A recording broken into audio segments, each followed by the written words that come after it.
Minu nimi on Rain Tunger. Minu keha on täna 37 aastat vana. Minu sees elab väike laps. Ma hoian kogu aeg seda üleval, ärkvel.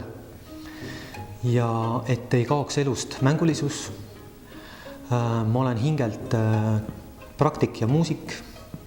Tegelen aktiivselt muusikaga. Toimetan Raadio 2, teen saadet Progressioon juba 11 aastat.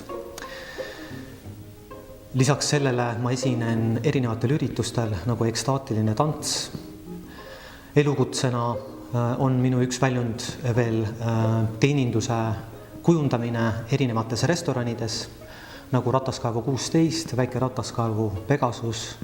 Kõigepealt ma soovin meestele öelda seda, et nende unikaalne, ainulaadne ja erakordne perspektiiv rikastab meie imelist maailma. Ja igas mehes on tohutu potentsiaal.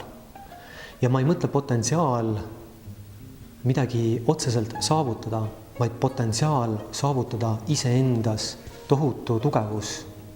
Ja selle tugevuse all ma mõtlen seda, et toime tulla elus toimuvate muutustega kergelt.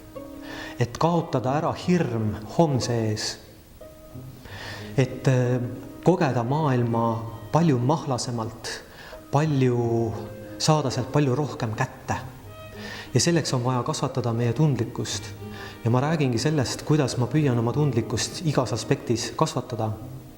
Tõeline vaba mees on nagu kivi meres ehk kivi ookeanis ja ookean on naine, kes lööb vahepeal tormi ja on vahepeal hästi rahulik.